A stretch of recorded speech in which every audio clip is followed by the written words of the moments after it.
Hello and welcome to the Writer's Room. I'm your host, Kat Rocha, the night editor, and I don't know my own name today. And today we have, as always, J.Ishiro Finney. Author and alien in a human suit. And our very special guest, Lance Roger Axe. Hello, Lance. Hello.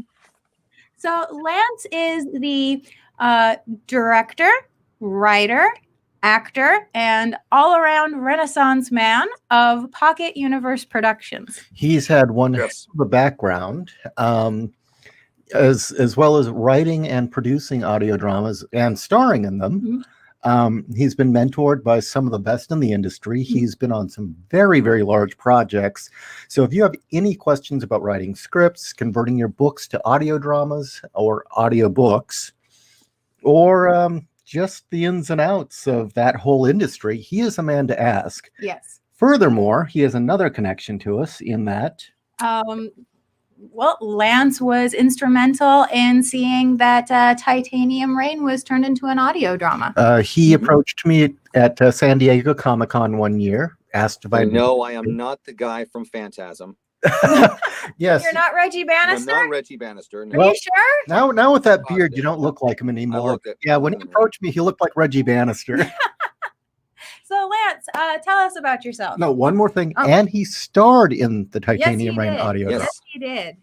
Yes, he did, which was a hell of a lot of fun. Well, let's start with this lovely hat. Why is Lance wearing a George R.R. Martin Pequod Russian sailor's hat? Well, I wanted to wear this for this interview today because this hat was one of the last Christmas gifts ever sent to me by Bill.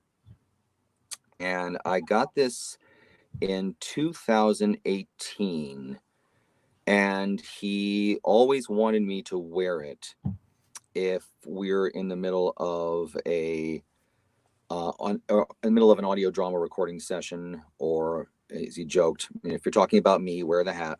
So we're going to talk a little bit about Bill today. So I wanted to wear the hat out of deference to Bill. This is, like I said, one of the last things he ever sent to me.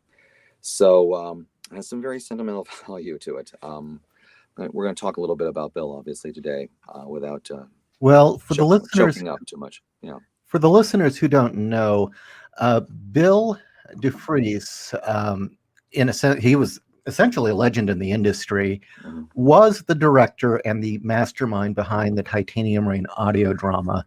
Yeah. It would not have been the amazing production that it was if not for his directing skill, his mixing, and the insane amount of freedom and consideration he gave me as the author. I mean, I seriously doubt any other audio production company would have not only let me script the thing, but also provide music or select music and make my own sound effects for it. So, yeah, with Bill, the thing you got to remember is, and that's the thing that connected us, is the fact that we're both theater people. And we wanted to, when we started this process of what was Audio Comics and is now Pocket Universe, was to bring the creators into the project as much as is humanly possible. And yes, if you have music, let's hear it. If it doesn't work, hey, I got some backup stuff. Do you want to try scripting it first? If it doesn't work out with you scripting it, we can take it. Do you want to come to the voiceover sessions? Do you want to hear the dailies? To involve the creator in the collaborative process as much as possible was paramount for us, because we had heard all the stories, especially in Hollywood, about creators getting shafted. Oh, we'll fly you out for 3 or 4 days and then, get them off the set. There's legendary stories about Alan Moore and how he was treated by Don Murphy on League of Extraordinary Gentlemen. We didn't want to do that here. So every production we've done so far, where it is humanly possible, we've invited the creators or the estate. In one case, do you want to show up for the recording sessions? Usually, sometimes it's no, we can't make it, but we totally trust you guys. A lot of times it's yes. You guys were there. Jamal was there from Molly Danger.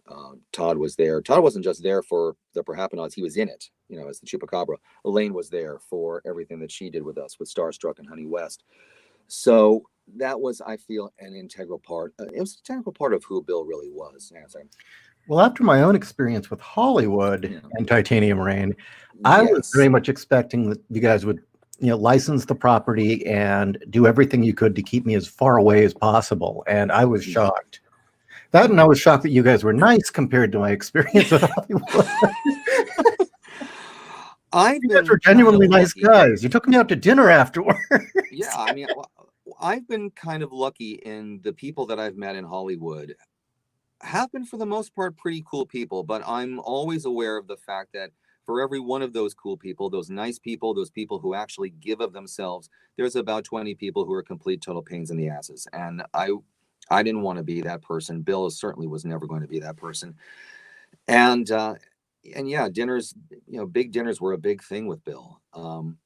Whether it was a big lobster bake after the X-Files, whether it was after we recorded Kevin Grievous for the Vault of Horror, we took everybody out to Gracias Madre, which is one of the best vegan Mexican restaurants in all of Los Angeles. And we invited everybody who was part of the sight and the scene process, which we did for Wondery. Come on by. Absolutely. We want to see you guys. And we had a big family style dinner. And I think a lot of people are not prepared for that. And when they do, oh my gosh, that's such a nice thing. I've had people coming up to me and emailing me after Bill died saying, my experience with working with Bill was one of the most gratifying in my career. And that's because he was just such a generous person. Yeah, you did bring up the fact that he was so, oh gosh, what's the right word? His technical prowess was unlike anything that they've ever seen. And that is because Bill is a product of Dirk Maggs, the director of, Hitchhiker's Guide to the Galaxy, of all the Neil Gaiman projects. He's directing The Sandman right now for Audible Studios. Well, he Alien, he oversaw the X-Files. Aliens? Yeah, he did 3 Alien pieces for Audible on top of everything else. And he's one of the best in the industry. And Bill learned his craft by watching him, and also judging very harshly who is, in terms of collaborator, is going to be up to those technical standards. Because we've got a couple of people that we now work with in terms of doing the post-production, but they've got to go through a rigorous process because Bill's standards were just so high. He was such a perfectionist. Well, the other thing that got me was when we did Titanium Rain, I kind of requested he do a number of things that are not standard. I had it sound more like you were actually listening to a movie. They were adding reverb and just ambient sounds that usually were just way beyond the Call of Duty that he was totally okay with. Yeah, and the other thing that he was really passionate about was the idea of immersive audio and incorporating the audience as much as humanly possible into the production. That's one of the reasons why he started using 3D binaural microphones, which we used for EC Comics Presents The Vault of Horror. We didn't use the binaural mic for Kevin in the studio because he was the host, so his was a different situation. But for everybody else, we recorded all the actors in Bill's studio because he built a studio in his former garage, and set up the microphone, a 3D binaural mic, very similar to what we used in Titanium Rain in the studio, because we only used one mic in the studio for people watching. We only used one mic in the studio. We didn't have actors standing in front of mics the way it's normally done in Hollywood. We had one microphone, and Bill blocked everything out. And he did the same thing here, only now it was a 3D mic where if you stood behind the mic and you were to say something and the headphones are on, you can hear the voice behind you. I mean, that's the beauty of a 3D binaural microphone. It's complete and total immersive experience. Just to give the audience a sense of what the recording sessions were like, because I was in the booth as it was going on, instead of having each actor in a booth for certain scenes, like we had a whole scene where these Marines were on the ground taking fire, and Bill actually had them all in the room, running around, diving, and so there were all these ambient effects. I mean, it was...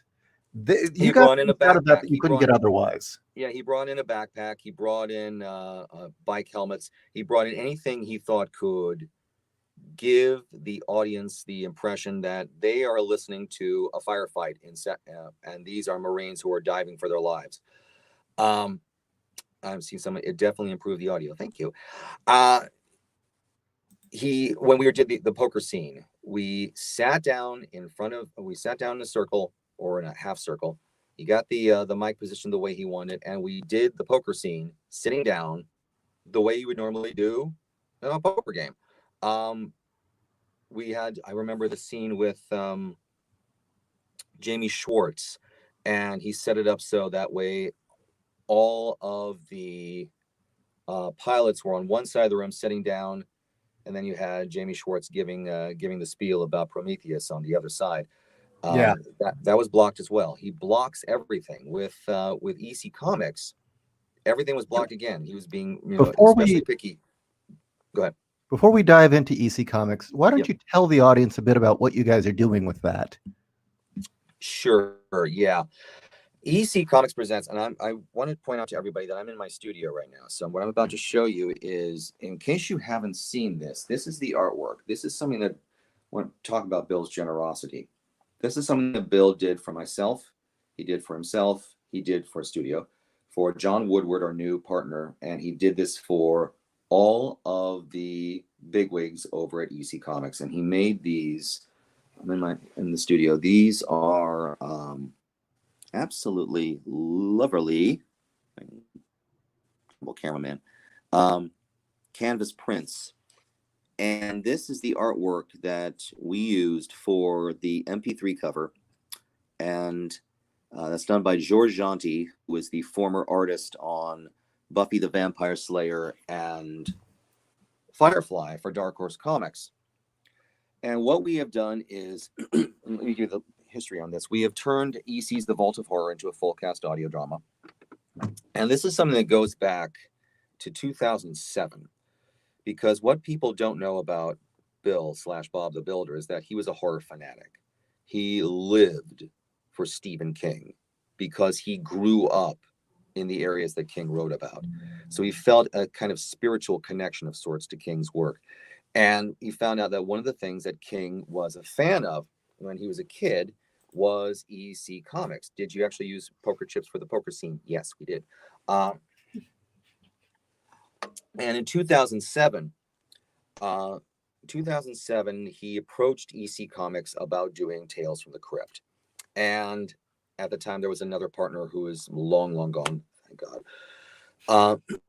But we had approached them about Tales from the Crypt. It fell by the wayside. And I think that was because the name was embroiled in so many different licensing deals that it was confusing at the time. After Bill, and I'll talk about Bill and his cancer in a little bit, but after Bill got out of surgery for his esophageal cancer, he wanted to go back to EC and see if he could get the rights to Tales from the Crypt again. And we got into a conversation with the head of licensing, who said, once again, everything is up in the air. I don't know if it's because of M. Night Shyamalan, because M. Night Shyamalan was trying to turn Tales from the Crypt into a TV show for the second time. But he said the Vault of Horror is available if you want to go for that, because there were 3 horror titles, 3 of them, three, 1, 2, 3, and they were Tales from the Crypt, the Vault of Horror, and the Haunt of Fear. And so we said, okay, let's do the Vault of Horror. And I think they were kind of excited about the Vault of Horror because, for those of you who don't know, in EC Comics lore, there were, with those 3 series, there were 3 different hosts. There was the Crypt Keeper, which everybody knows from Tales from the Crypt, but there was also the Vault Keeper, and there was the Old Witch. And I think they wanted to give the Vault Keeper or the Old Witch their own show. So even though you're not getting the Vault Keeper in this shot here, you're still getting the feel of the original EC Comics logo, because they would always be, horror or terror on the side of it. tell you, Lance, I was going through Audible and that popped up, and I'm like, oh, they're bringing this back, because I used to love listening to all the old school audio, radio dramas. And Yeah. I picked it up and didn't even realize it was you guys that had put it out. So it was the artwork that sold me on that. George did such a great job. We want to use him for just about every cover we do, because there's going to be more seasons involved. But we got the okay to do the first 6 issues of Vault of Horror, and those 6 issues comprise 24 stories and 12 episodes of pop. And we were going to put it out as a podcast first, and it came out as an audiobook first. And the reason it came out as an audiobook is because we had a podcast network lined up interested in doing this, and the last minute they came back and said, no, we're not going to do it. So we put it out as an audiobook first to gain a little bit of publicity in that regard, to get some positive reviews, to get this, that, and the other thing. And that's what helped ultimately sell us to a fantastic podcast advertising agency. And now we have it available for anybody out there who does not like audiobooks or does not want to pay for an audiobook. You can listen to it as a podcast. EC Comics presents The Vault of Horror. The first 2 episodes went live on the 27th. And every week we will be putting out an episode between now and June 5th. As I said, there's 12 episodes total, 24 stories. We employed 60 actors in The Vault of Horror. That includes our vault keeper, who we record in LA, the aforementioned Kevin Grevious. Who is Kevin Grevious, you ask? Kevin Grevious is not a name that a lot of people know, but you do know the name of the movie franchise that he created, Underworld. Kevin is the creator of the Underworld movie franchise. We met him through our friend David Uslan, whose father, Michael Uslan, is the producer of the Batman movies. And when we were looking for the voice of the Vault Keeper, we wanted to find someone who was the complete opposite of John Kassir, the voice of the Crypt Keeper. And that's when David said, I've got just the guy for you. His name is Kevin Grevious. Will you guys talk to him on the phone? Yeah, sure. And we talked to him. Oh, doesn't he have a really, really deep voice? He has the deepest voice we ever heard in our lives. And I think Bill was stunned. I've never heard Bill stunned on the phone before, but his voice was, if you go to YouTube, folks, listen to this man's voice. It is shockingly deep. David joked with us that he likes to collect voicemails from Kevin just because he loves to hear the sound of his voice. But Kevin was an old school comics fan. He has his own comic book publishing house. Got a question here quickly. Were there distinct differences between the 3 EC horror titles story-wise, or were most of the stories the same, just with a different host? Hi, Owen. That's a very good question. Answer: they were very much the same, because it was the same group of writers and the same group of artists. It just, there were different hosts, and interestingly enough, the hosts were not stuck to one book. Sometimes they would throw the Old Witch into Tales from the Crypt. Sometimes the Crypt Keeper would make an appearance in the Vault of Horror.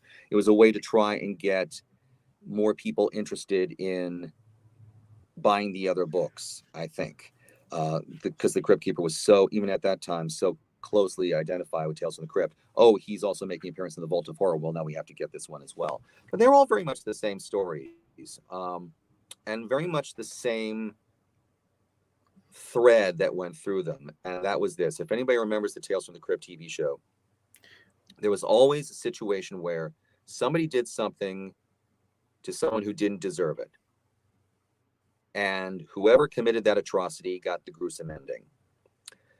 And what I found out, which is very interesting, and that's the thread that is through every single one of these stories that I adapted and Butch adapted. Now, what was interesting in doing my research, what I found out was that William Gaines, who was the son of Max Gaines, who was partly responsible for the comics industry coming into existence in the first place, was a very big name at what we now know as DC Comics. Max Gaines he may have been a publishing genius, but he was also an abusive father, and told his son he would never amount to anything. His son could really show his dad, yeah, I have amounted to something. His father died in a boating accident in 1947 or 48.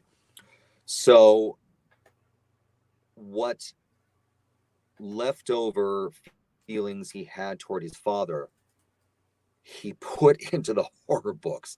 I guess it was cheaper than therapy, but I think he was taking out some of his frustrations toward his father in the gruesome endings that happened to these ne'er-do-wells in these stories, if that makes sense. That's fascinating. But they're very much the same story. And interestingly enough, by 1955, they started putting out, I think through numerous magazines that advertised for writers, looking for writers. They started doing that because it was the same small group of writers over at DC, and they were starting to get burned out. They started to tell the same story over and over again. And if the House of Un-American Activities, it wasn't House of American Activities, it was whatever group it was, I can't remember the name of it right now, but whatever group was involved with moral decency at the time of the 50s that led to the creation of the Comics Code. If it wasn't for them and the Comics Code Authority, I think Bill Gaines would have burned out pretty quickly, because it was just him and a small group of writers and artists. What kept the company going was MAD after the end of what was EC Comics in 55 or so. But that MAD was because there was so much great material that was coming in. It was satire.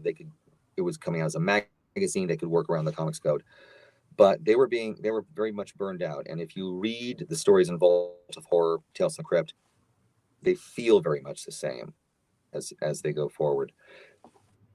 And what was great about adapting these stories, because I did half of the adaptations. I did the first story in each episode, and Butch D'Ambrosio, who used to write for magazine before he was terminated by DC Comics, which has since terminated Mad Magazine,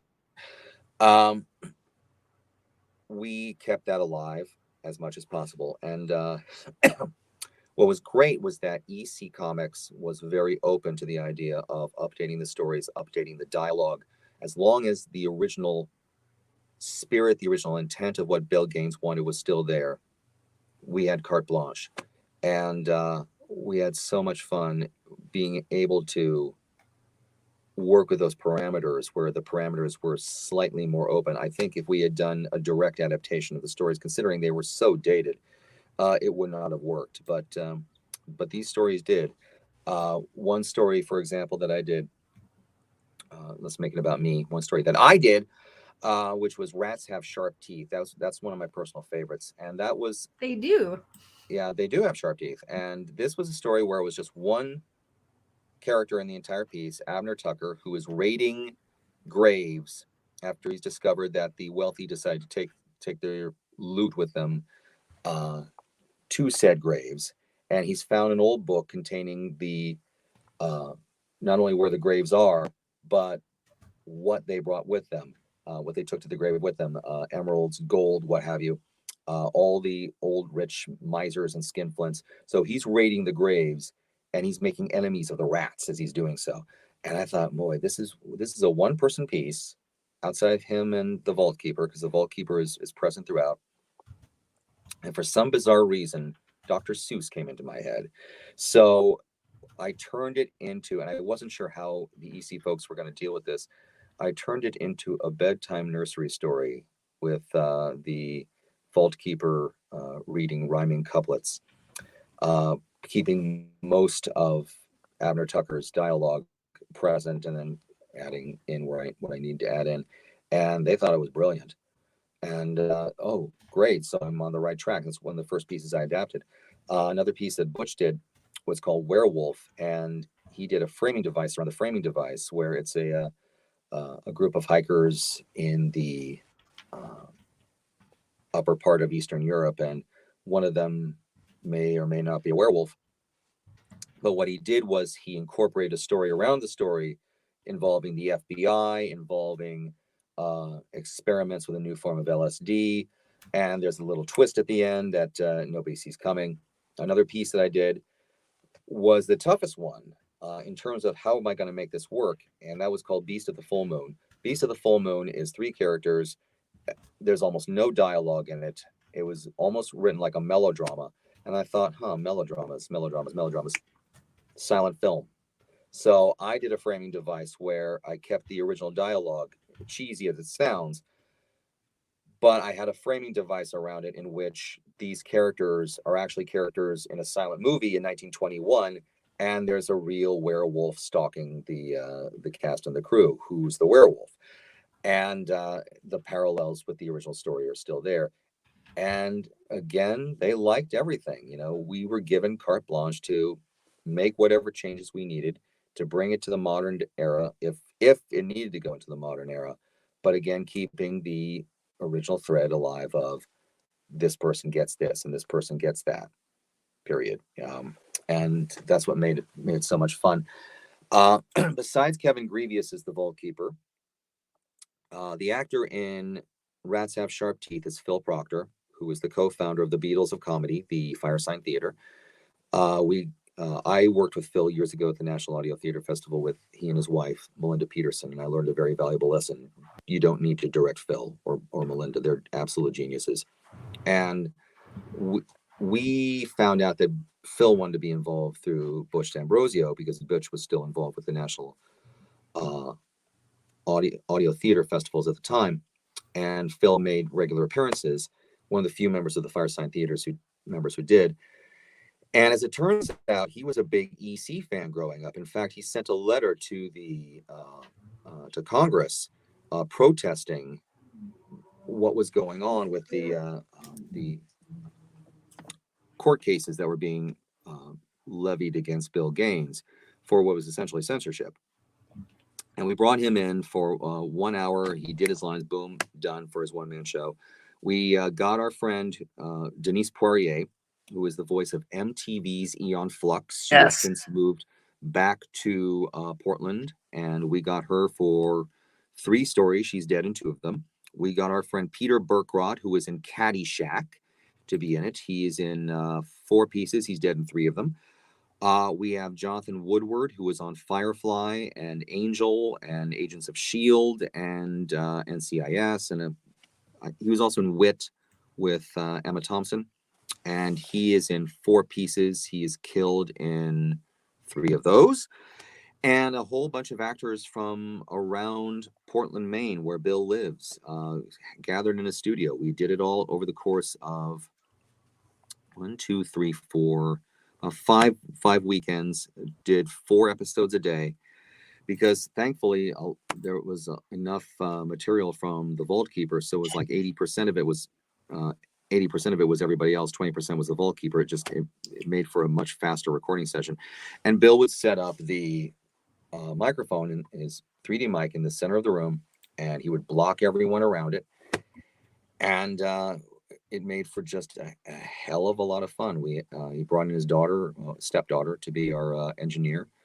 And we had everything ready to go and released the piece October 25th. On Audible and Amazon and through Findaway Voices. So it's not just on, if you want to buy the audiobook, it's the entire series. And by the entire series, I mean the entire first season, all 12 episodes, all 24 stories, 8 hours, close to 8.25 hours. If you don't want to go to Audible, you don't want to go to Amazon, you can go to Apple Books, you can go to Google Play. I believe it's on Google Play as well. But we really hope that everybody, if you don't want to buy the audiobook, period, will check out the podcast, because you're getting the same stories and you're getting them for free and just a little bit of advertising here and there. So where do you have the podcast? All the usual suspects. You can find it on iTunes, which is not iTunes anymore, is it? It's now Apple Podcasts. You can find it on Google Podcasts. You can find it on Stitcher. You can find it on Spotify. And it's going to be on iHeartRadio, I think, by next week. But I think the main places that people want to go to are the 4 I just mentioned. It's also ad-free through Glow FM if you want to support it financially. So we're going to try them for a while and see how that works. But that's a subscription service. But if you're more used to going through Apple, you're more used to going through Spotify, you got to account through Stitcher, find it. That's where you can find it. And we're releasing an episode every Friday, like I said, through June 5th. Okay, so Lance, I had 2 questions for you, or 2 things to bring up. First off, we're entering the second half of our show. So you guys, if you have got questions about audio dramas, audiobooks, voice acting, any of that stuff, ask your questions and we will try to get to them soon. Also, you said that in the original comics, the Crypt Keeper, the Vault Keeper, and the Witch would often intersect in the books. Yeah. So I was just wondering, in your Vault of Horror, would the Lipton tea iced tea lady show up? Only if we could kill her off in a very gruesome way possible, and that's only if she poisons someone with the Lipton iced tea. So that's perfectly fine. Yeah, we're okay with that. We're okay with that, sure. Yeah, actually, it's funny that we haven't spoken with them about the other seasons yet, but it's been implied that we are going to do more seasons in the future. And one of the things that was brought up was the Old Witch, that we are going to introduce the Old Witch into future seasons. So it would be split up so that we can't use the Crypt Keeper, obviously, because that's Tales from the Crypt. But Old Witch and the Vault Keeper will intersect and trade off. I would love to also have Drusilla in there, which is kind of interesting because the Old Witch always had an assistant named Drusilla, beautiful assistant who never spoke, and I thought it would be kind of fun to have a couple of episodes where Drusilla jumps in as the host, and you can hear her speak for the first time. Get Denise to do it. I actually have somebody in mind, but there's quite a few actors that we want to bring in on future episodes. I brought this up with Ryan Stiles, who actually lives here in Bellingham. And he said, "Oh, that sounds like a lot of fun." Yeah, we have our own version. If anybody ever comes to Bellingham, Washington, which is where I'm located, we're 30 minutes away from the Canadian border. We have our own version of the second city here. Ryan Stiles is a part-time resident, and he built this little thing called "How Can I Become a Voiceover Actor Without Having to Go to San Francisco for Voice School?" That's a question. I'll get to that in just a second. We have our own version of the second city called Upfront Theater, and the great part is. Uh-oh. Did we lose? Well, He'll do. Here we go. He'll do he'll work with the group. So we brought this up with him. He says, "Oh, that sounds like fun." So we're hoping to get Ryan Stiles to jump in a future season. Okay, Commissar Krunsky. Hello, Commissar Krunsky. How can I become a voice actor without having to go to San Francisco? I would not look into becoming a voice actor unless you've got training. That being said, there's a lot of ways to go about doing it. Based on where you're located, I would look for studios. I would contact those studios to find out who works remotely, because there are a lot of teachers now who work remotely. Nancy in Sacramento. Okay, Nancy Wolfson, for example. She's a little expensive, but if you want to jump into the world of commercials, she's one of the best ones in the industry. But she does a lot of her teaching by Skype. I think that's a plus for a lot of people right now. I know there's a couple in Oregon who do that as well. So I would contact your local studios and find out, or I would ask them first, I'm interested in being a voiceover artist. These are the areas I'm interested in: audiobooks, animation, commercials, of course, which is where the money is. Who do you know who teaches this art form, where I can work with that person remotely by Skype, or I can work by Zoom, or what have you? And 9 times out of 10, they'll give you that information. So that's where I would start. Also note that if you're jumping into voiceover, every aspect of voiceover is going to be different. If you could choose any book to adapt into an audio drama, what would it be? Oh, I'm so glad you put that avatar up, because I will tell you in just a second. Audiobooks are different from animation, which is different from commercials. So you need to know what you're interested in doing, but don't limit yourself to one thing. You know, if you want to be a commercial actor, great, but commercials might dry up. You might want to get into e-learning as well. I know a number of voiceover actors who do audiobooks who also do e-learning. Bill would occasionally jump into animation. So that's a very important thing, that you're going to know what you're into. Okay, Lance, if you could choose any book to adapt into an audio drama, what would it be? Okay. Spider-Man Blue. I'm going to put it out there right now. Spider-Man Blue. Why Spider-Man Blue? It's because it's not just one of the best pieces I've ever read, but because it's a character study more than it is, I feel, a superhero drama. For those of you who don't know, it's a piece from Jeff Loeb and Tim Sale, who also did Batman: The Long Halloween, and they've done some really good stuff at Marvel. It was a piece about the love triangle between Peter Parker, Mary Jane Watson, and Gwen Stacy. And the way it was written and the way the covers were designed were reminiscent of old jazz covers. You immediately thought of Miles Davis, and you immediately thought of John Coltrane in the 50s, and realized that any one of these scenes could be done under a jazz soundtrack, melancholy jazz soundtrack. I could already hear Miles's "Someday My Prince Will Come," or "Blue Train" from Coltrane, or even Eric Dolphy under a lot of those scenes. That is what I would do. But if I were to do it, I would want to do it with a professional podcast network who has access, and some of them are getting this now, who have access to the companies out there. I think, can't remember the name of it. The name Fox is in there, James Fox, Victor Fox, something like that. But whatever companies out there are involved with licensing music so we can get actual jazz tunes, I would want the whole thing to have a jazz soundtrack. No, what are some tips and tricks for voice acting? But absolutely no contemporary action music. Would all have to be jazz. Tips and tricks for voice acting. I don't have a lot of tips and tricks for voice acting. My only tip / trick would be keep yourself hydrated at all times. Keep yourself hydrated at all times, and also make sure you're investing in really, really good equipment.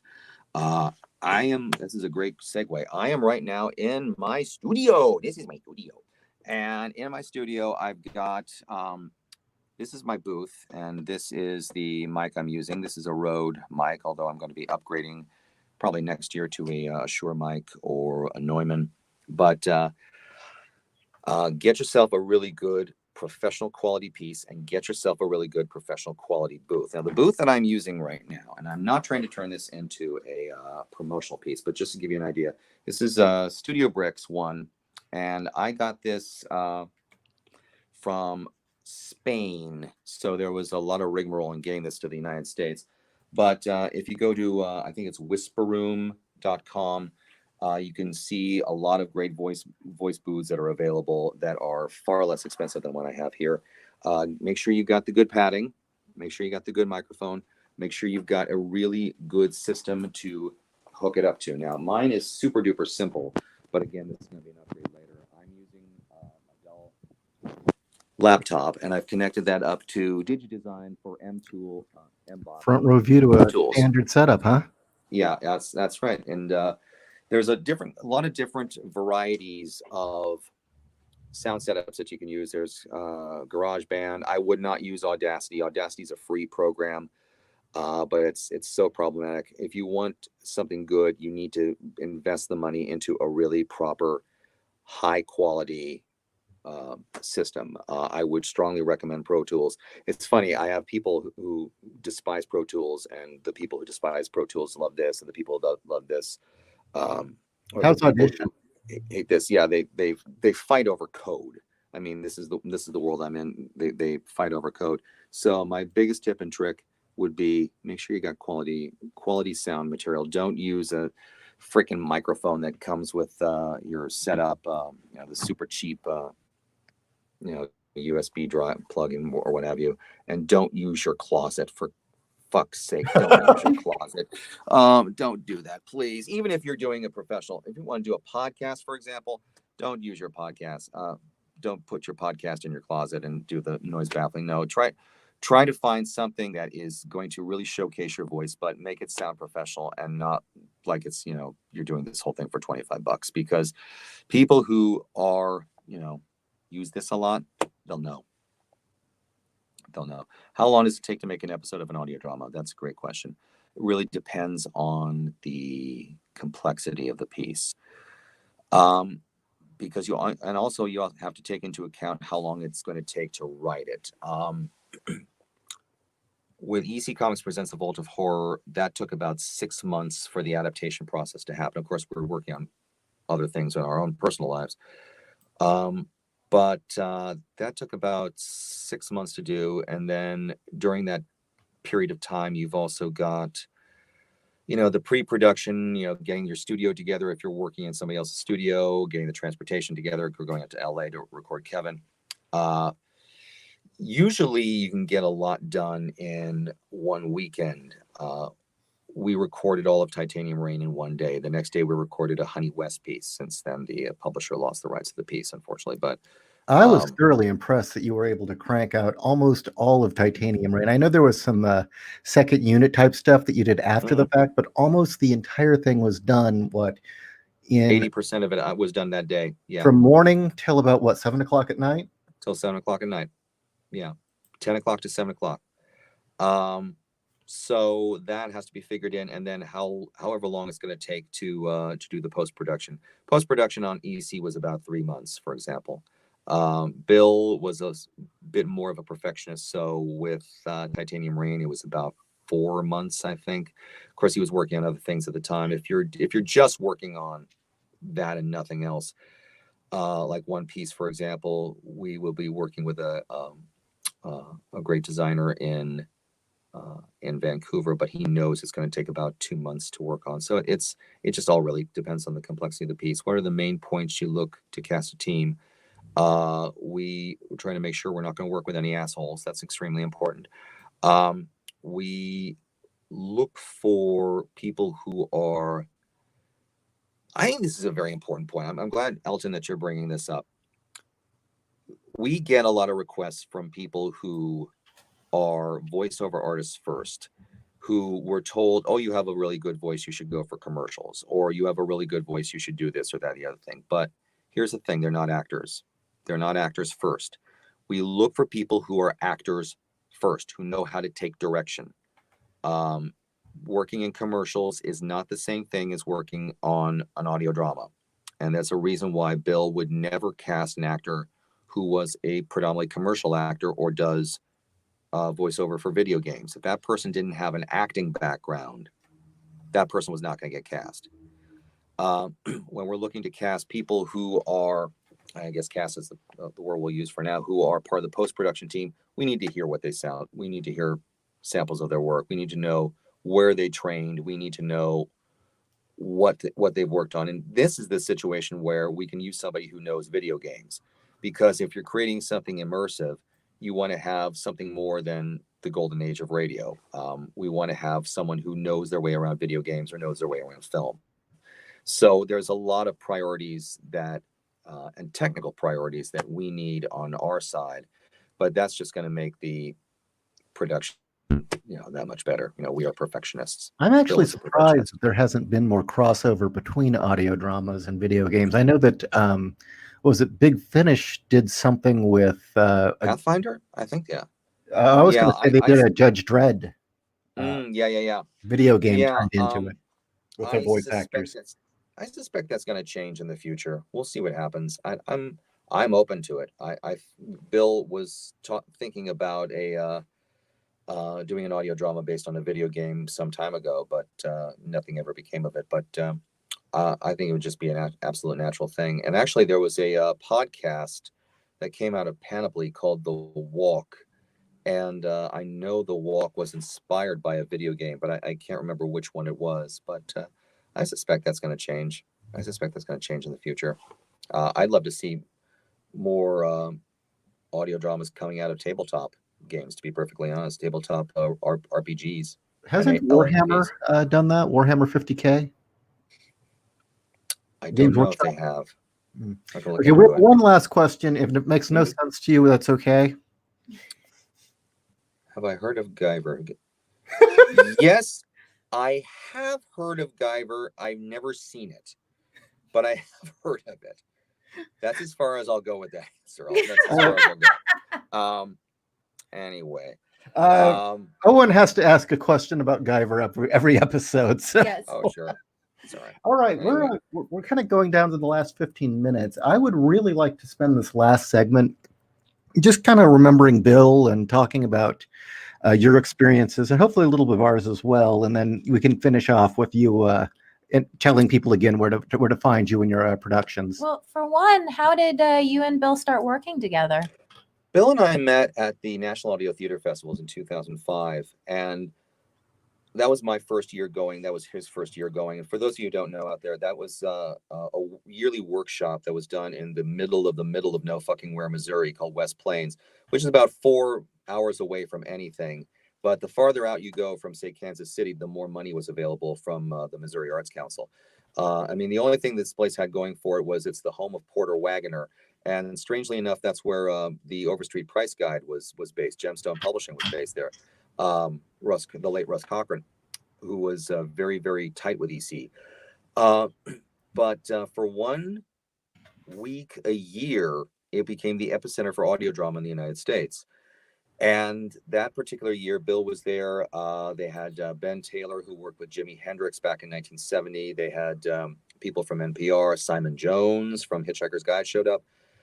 And I, at the time, was looking to do, and I'm going to go ahead and bring this up now, I was looking to do Will Eisner's The Spirit as an audio drama. And when I met Bill, I found out that Bill was in a lot of audio dramas with Dirk Maggs in the early part of the 90s. He was the voice of Spider-Man. He was in American Werewolf in London. He was in also V.I. Warshawski with Kathleen Turner, which reprising the detective piece that she did in the movie. And he was in a Judge Dredd piece that Dirk directed for the BBC. He was deaf, wasn't he? No, he was Judge Cal, I believe. Oh, excellent. Yeah, he was Judge Cal.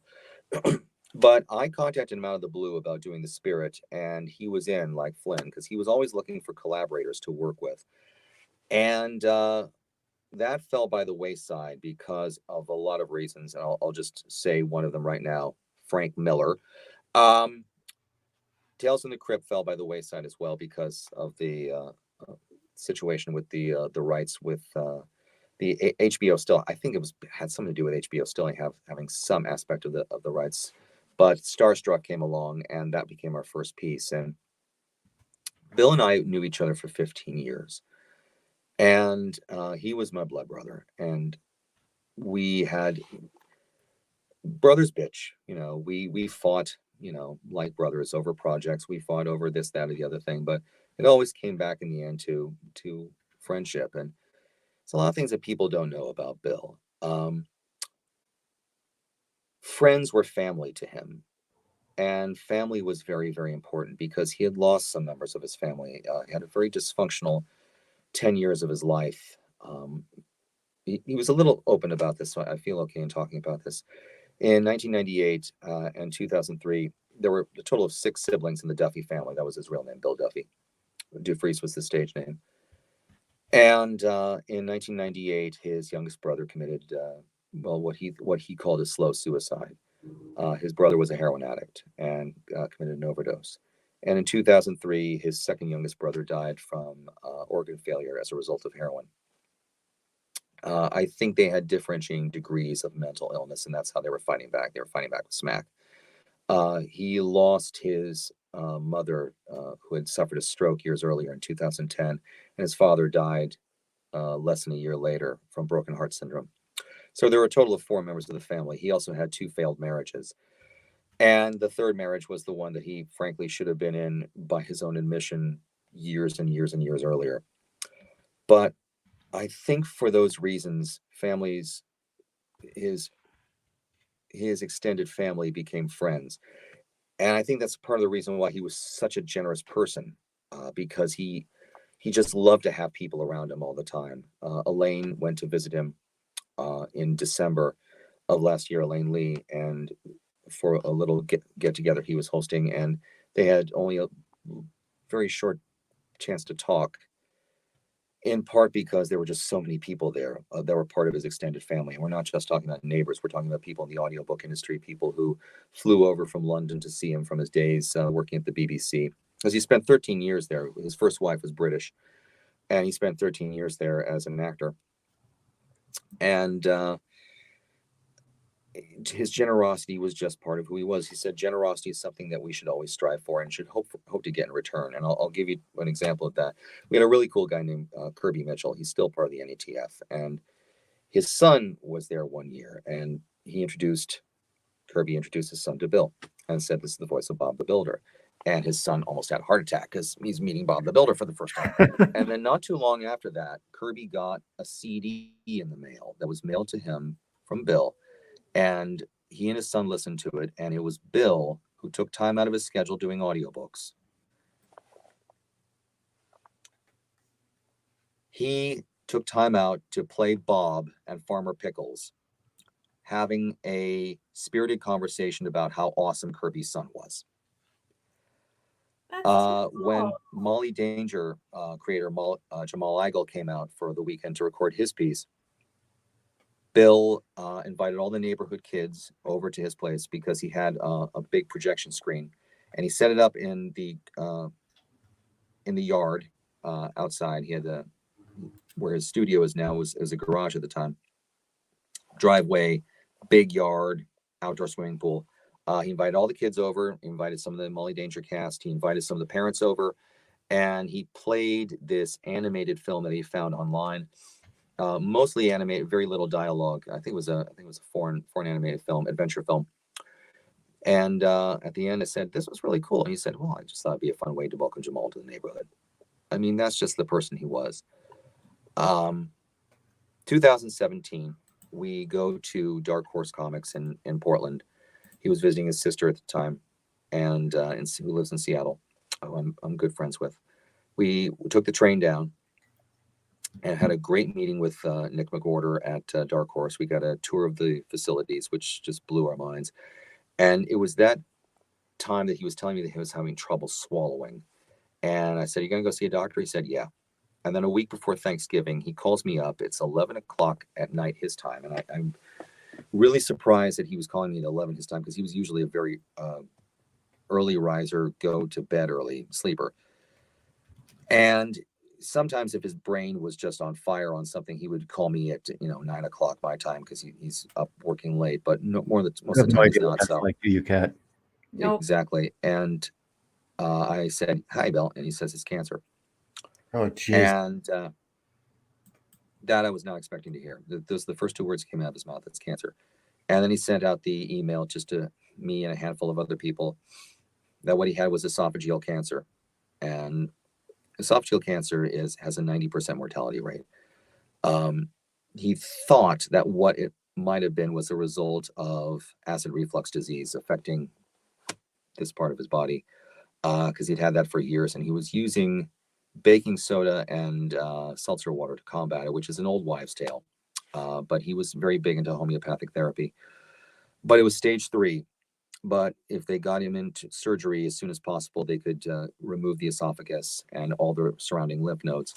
And there was one lymph node they weren't sure about, but they got rid of it anyway. He came out of it with flying colors. Nobody was expecting it. That's when he wanted to do the Vault of Horror. That's when he wanted to go back to EC Comics as a horror fan and try and get this done. Because what he was also told was that there was a 50% chance it might come back. We did some work with Scholastic. We set up some business calls. We set up an idea for a new division of Pocket Universe, which we are doing in honor of Bill, which I can't talk about at this point, but it's myself and an actress from Sight Unseen, which is the show we did for Wondery. Her name is Lisa Lee. And Lisa and I are putting this together with a great producer out in Toronto. And we brought a new partner into the company, Jonathan Woodward. And then most people don't know this, but I'm going to go ahead and say it here. I went in for some minor surgery in September, needed to get done. And there was minor complications, but just a real pain in the ass. But I was stuck in the hospital for about 4 days longer than I was supposed to. And he calls me up and to check how I'm doing, ask him how he's doing. He said, "Oh, I'm fine," because he had just come back from Ireland with his wife and with his sister, who was a breast cancer survivor. And he had gone earlier in the year to Costa Rica. So he's getting some trips that he wanted to get done out of the way. And we're talking about Ireland. And I said, how are you holding up? He said, "Oh, fine, except for my lower back." And I said, "What's wrong with your lower back?" And he said, "It's just really been painful. I might go and see a doctor." I said, I would, because he was worried because of sitting in an ergonomically incorrect chair for so long and getting a lot of work done for the audiobook industry, done in a very short period of time. And I told this to my mother, and my mom said, uh-oh, because we had a neighbor when I was growing up who had gone in for a sigmoidoscopy, and they found nothing. And then 6 months later, he comes in complaining of his lower back, and they went and did the full colonoscopy and realized we should have done the colonoscopy because you got terminal colon cancer. And she was worried that that was what was happening to Bill. And in September, he calls me up after I'm home from the hospital and recuperating, and he gives me the bad news that that one freaking thing that they thought they had got, they didn't get it. He might have been overdoing it. We have no idea, but it had spread. It had come back and it spread to his abdomen. It spread to his liver. He was given 2 to 3 months with chemotherapy, without chemotherapy, and a full year with. He went for the chemotherapy and had a plug put into his chest so he could have the chemo going directly into the abdomen.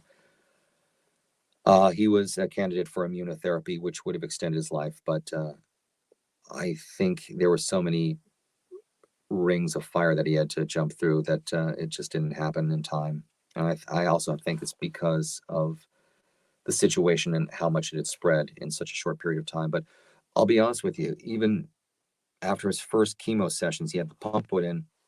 He was exhausted. We had an interview with Comic Crusaders, Al Mega from Comic Crusaders, talking about the upcoming audiobook. He wanted to show up. He showed up. If he was able to, if he wasn't too tired from a chemotherapy session, he'd show up and talk to somebody. I had a really great interview with Gene Ballesteros of Gene Book Nerd when I went to San Diego last year through David Uslan. And I told Bill just what great people they were. And he had a long stretch of chemo that week. And I was talking with Joe Flores, who's one of our interviewers. And he showed up because he'd heard what great things about Joe, and talked to him afterward and said, "Do you do voiceover? Yeah, make sure we get your reel at some point." But he would show up and he would be upbeat and energetic, and he was still talking about projects for the future and things that we could do in his absence. And in early March, I get the call that he has made the decision to stop the chemotherapy because the chemo was killing him as much as the cancer was. And his doctors gave him until May, and he was gone in 2 weeks. The Friday before he died on a Tuesday, he gives me a call. And I was worried I was not going to be able to say goodbye to him. He was going downhill so quickly because it had spread to his kidneys. He was now, according to his wife, he was jaundiced. He was unable to eat. He was unable to do a lot of drinking. He was sleeping for most of the time. Hospice doctors had come in, and they'd gotten the living room set up for him. And we had one last call together. He had just enough energy to make a couple of quick calls. And one person who was in the studio couldn't get the call in time, but he was able to say goodbye to him at least. But he was able to say goodbye to me. We had a great 20-minute last call and just discussed, we've done what great work we've done over the course of roughly 10 years and the 5 years in preparation for that. And, I made the promise to keep it going and finish projects. He said he wanted Titanium Rain finished at some point. He wanted to see EC Comics finished. There were some projects that Jonathan and I were talking about. He wanted to make sure that those happened. Pieces involving kids pieces, the new division. He told that Lisa and I were talking with this producer that was an old friend of mine back from my New York days. And he said, I suspect the three of you are going to get along great. And we had a call the night before he died. And the producer emailed me and said, Bill was spot on because he got along great with Lisa and Lisa got along great with him. And he said, I've never met Bill, but boy, was his instincts right. We got along great. And I thank God that we had that last talk together. And what was interesting is the fact that Bill was not a really religious person. But I think he had some different thoughts about the afterlife at the end of it, because his last words to me were, I'll talk to you later, bud. And that was my last call with him. And he went so far downhill after that day. But anyway, I wear this in honor of Bill, of my buddy Bill. I'm glad that you got the time to bring that up. We've done, Yeah. as I said, a couple mentions on the show where we talked about our experience, but we didn't know him as well as you did. I mean, you'd spent what a good portion of his life working with him, and Yeah, I know that he taught you a great deal about the business. he did. He did. I mean, I've learned now to be a real perfectionist, picky perfectionist, as much as he was. So, yeah. And one of the nice things is that he also established a list of directors, because he knows I don't like directing except at gunpoint. But he established a list of directors and who would be best suited for this kind of project, like children's pieces. This is the right person for a piece like Titanium Rain, or actually maybe finishing Titanium Rain in the future. These are the two I would say for this project. This one is perfect. So we've got a list of directors, all of whom I know, all but one Jonathan knows. Jonathan and I talked with Bill about another possible person joining the company later this year, and he was certainly open to it after his passing. But we're not going to talk about that for a while, just because we got to do some restructuring of the company over the next couple of months. But what's been really fascinating is since Bill passed away, Jonathan and I have been getting calls from a lot of really great people about doing projects with them. And I'm talking about some new podcast networks connected with this agency or that agency. And I just like to think that Bill has some kind of hand in what's going on right now, in one way or another. And also the recent award nomination, the Independent Audiobook Awards, which is kind of like the Golden Globes for audiobooks. EC Comics Presents The Vault of Horror as a nominee. So I'm that's very happy great. about that. Yeah, that was a complete surprise. It came just after Bill passed away. And I think he kind of knew it was going to happen, but we got confirmation. But that was Bill. That was my buddy Bill. That was my blood brother. And I will again say that when I really sat down at 28 and said, I'm going to get my shit together and actually start focusing on getting stuff published, I remember one of my initial goals, aside from I'm going to get graphic novels published, is I always wanted to do an audio drama, if not several. And you guys, and Bill especially, made that happen. And it got nominated for an Audie. I mean, Got nominated for the Oscars of the audiobook award, audiobook industry, and that we were not expecting. We wanted to get it in, but we really did not expect that it was going to get 2 nominations. So that was a plus. And for anybody out there who is wondering, is hello, Age Boomer? Yes, we were involved in X-Files Cold Cases. I got something to show you, Age Boomer, in just a second. We will be completing Titanium Rain in the hopefully not too distant future. We got to get a few other projects out of the way, but one of the things that Bill wanted to do was finish some projects like the Perhapanauts, and definitely EC Comics Presents. And we're hoping, and that's a great segue, we're hoping that X-Files will be in there, because we don't know what's happening with that with Audible, but we know that Audible would like to finish it as well. I've said it many times, Lance. If you ever need a script writer, I'm dying to come back and do it again. This Bill also made this for the. Oh, that looks great. Yeah, that was a hoot. We were involved, Age Boomer, with X-Files Cold Cases. That actually was my idea to try and do an American version of Big Finish, and they went for it. And I'll tell you one quick story. Bill and I went to Vancouver to work with the Lone Gunman and William Davis, who played the voice of, or played on the TV show, The Cigarette Smoking Man. We now know him to be Carl Gerhard Busch, but at that time he was just known as his nom de plume of CGB Spender. And the week before he was supposed to come in, he had hip replacement surgery.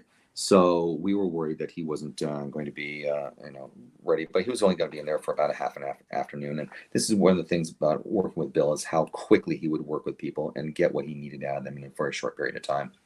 Bill Davis comes in, and I'm sitting there with Adam Henderson, who's also on Bill's list of preferred directors. And Adam was assistant directing the session that day, and Bill. And we were in the presence of one of the greatest villains in television history, the cigarette smoking man from X-Files. And he comes in as this happy grandfather with his cane, because he just had the surgery.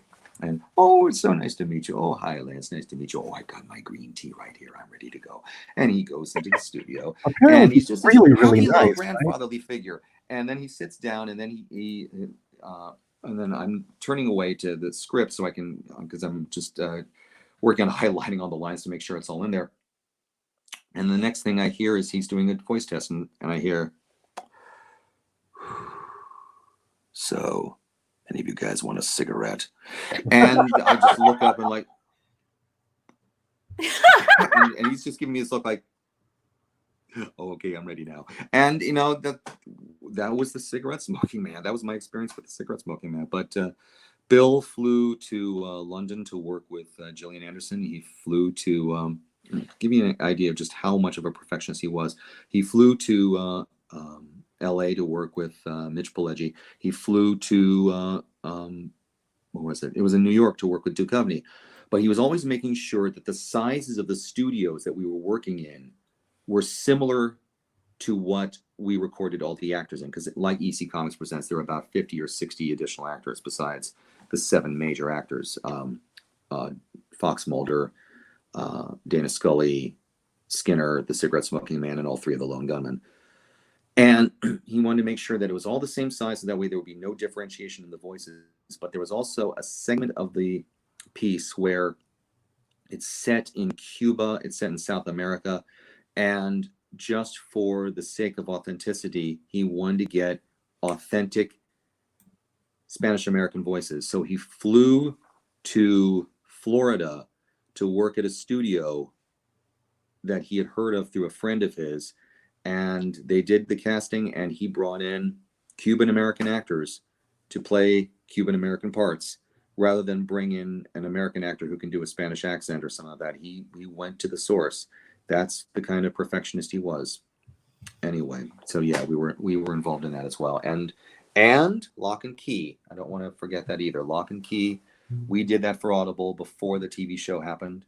And we did that on location over the course of 2.5 weeks. That's one of the pieces I know Bill and Fred Greenhalgh, who we'll be working with a lot in the future, they were the most proud of. This is my studio, folks, right over here. Some interesting goodies. I have posters on the wall, The Who, Country Joe and the Fish. Okay, I told Josh and Kat there's a story with this. Country Joe and the Fish, one of the greatest bands to come out of Berkeley in the 60s. They were reuniting the original lineup for one night only at the Fillmore. And then I'm waiting outside in line with my friend. Along comes someone from the Fillmore saying, Country Joe McDonald and the Fish, Barry Melton, had a falling out over something a couple hours ago, and Barry refuses to play with the band. So that's the concert from that show, the poster that was given out after that show. But out come The Joy of Cooking, which was also one of the greatest bands to come out of Berkeley, folk bands to come out of Berkeley in the 60s. They put on a killer set. Then out comes Barry Melton. He does 2 songs as his FU to the audience and then leaves. And then people are shouting, "Where's his car? Where's his car?" And then out comes Country Joe and the Fish and saying, "Barry Melton has left the building. I'm sorry, but we're still here. We're Country Joe and the Fish, and we're going to play for you guys." They did a great set. And then about halfway through, he says, "So are the mushrooms kicking in yet?" And that same guy who shouted out, "Where's my car?" said, "Not yet."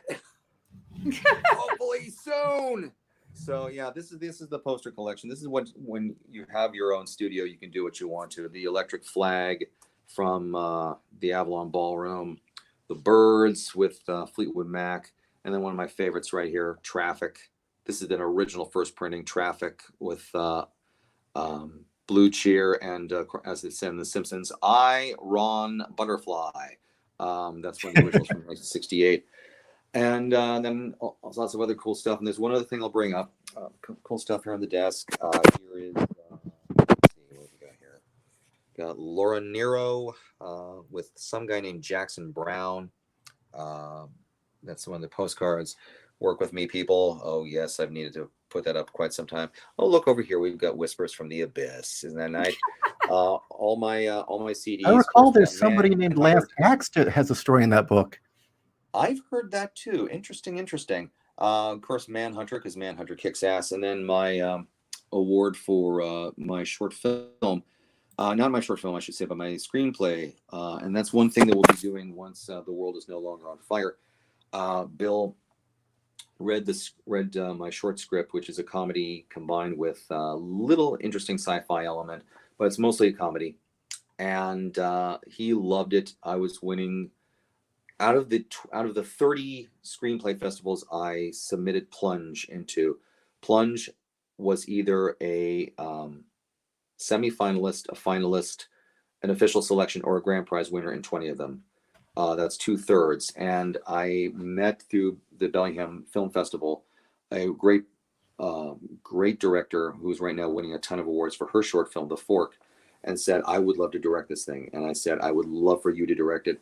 She is the former script supervisor on Falling Skies, on DC's Legends of Tomorrow. She's working on something big for Amazon right now that I'm not allowed to talk about, but I hear it's huge. And when this whole thing is over, we're going to be doing, for everybody out there watching, we're going to do a Seed and Spark campaign. And Seed and Spark is like Kickstarter, but it's simply for film. And we are going to make Plunge. And Bill said, I want you guys to do this, and I want you to do this under the Pock Universe name, or at least Pock Universe can be a co-producer in the project, if nothing else, just because you can share certain things that we have. And that was perfectly fine with everybody. So we've got a great company in Vancouver through my friend Damon Winters and my director Maggie Craig. We have our associate producer Jody Quine lined up. She's a Billboard recording artist from Canada and also an actress with The Second City, and gets to go to the Grammys every year, and I'm very envious of her. But we're all going to be putting this together this summer, so we're going to do a Seed and Spark campaign to make Plunge happen. And this will be the first time that Pock Universe Productions gets into the world of the wacky world of independent film. So that's very exciting. And this was with Bill's full, not just his approval, but or blessing, but with his enthusiasm. You got to do this. So we're going to do it. Well, if I can ever convince you guys to do Case File Arkham, you do know Thomas Jane, and he's my choice. We're getting to meet a lot of really interesting people thanks to David, and I think that's one of the fun things about what we're doing with audio drama is, celebrities like doing voiceover. They really do, because they're done in a day, and they're done in a day. They're done in 2 days, and No the makeup ones we chair. work with have been, no ego whatsoever. Just as long as they have the green tea ready to go, boom, Well, So, please anywho. let us know when the campaign starts for Pulse, Yes. and Yes. we would love to have you back on to talk about it. Oh, absolutely. Before we go, of course, I used to do Walken for Bill, and it's sort of gotten away from doing Walken, but I've been working on Al Pacino, and I've been looking into this Star Wars shit. And I don't know about you guys, but I think that old Al should be in Star Wars. And I would call my friend Harrison Ford, or this guy. What can I tell you about this guy? Oh my goodness. I would call Harrison and ask, Harrison, I don't mean to bother you. but what do you think about me playing your brother Dan Solo? Now, let me tell you about Dan Solo. Dan Solo does not have a Millennium Falcon. He drives a Pinto. It's called Francesco. He does not have a Chewbacca. He's not one of those very big things. He has a pet cockatoo, and he's also named Francesco. Now, before you two are thinking that old Al's gone off the deep end, and he wants to do an outer space version of Beretta, I should add that Robert Blake never had a lightsaber to shove up a perp's hoo-ah! So I had to get a little bit of Al in there. Oh, do the one about winning the Oscar. Okay. I should have been nominated for The Godfather. I should have been nominated for Godfather 2. We can forget Godfather 3. I should have been nominated for Serpico. I should have been nominated for Scarecrow. I should have been nominated for Dog Day Afternoon. Not for Cruising. Cruising was a mistake. I should never have done that movie. That was a piece of shit. I shouldn't have done Revolution. Author was that was something I was doing for Israel Horovitz. pretty much forget the 1980s altogether. I should have gotten one for Sea of Love.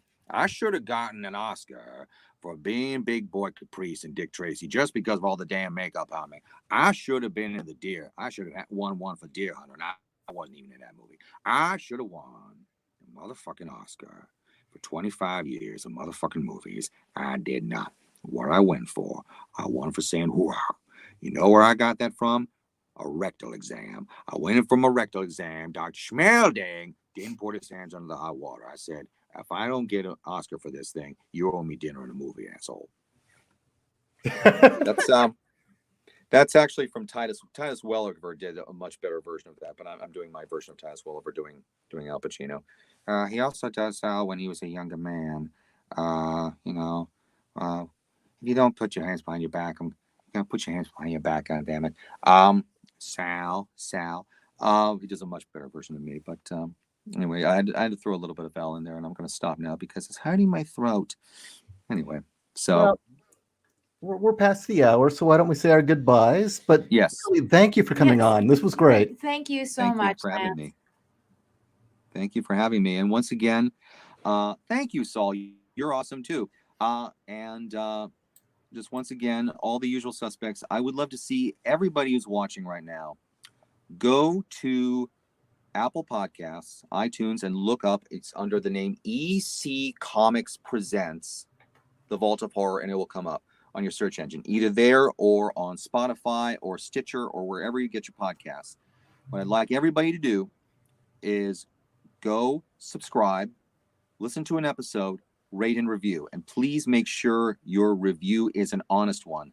If you want to give us a 3-star review, that's okay. But just tell us why you thought it was a 3-star review. And then do us a favor, tell one friend or 2 friends at the most.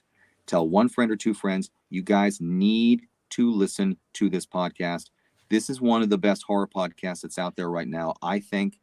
And it is a testament to Bill's ability as a director and a producer. And I think you guys are really going to dig it. And let me tell you right now, there are not a lot of good horror podcasts anymore. Yeah. They're mostly gone under. Yeah, there are 4 episodes right now, and you will get an episode a week every Friday through June 5th. If you want to subscribe through Glow, it's $5 a month, but you get your episode a day earlier. So go and check it out. Subscribe, listen to the episodes. Tell us what you think. We want to hear from you. And thank you. And if you guys would ever like to have Lance back on for maybe talking about a different topic or just answering your questions, let us know. Yes, please do. Okay. Thank you again so much, Lance, for joining us this evening. Thank you for having me. Good night, man. Good. Good night.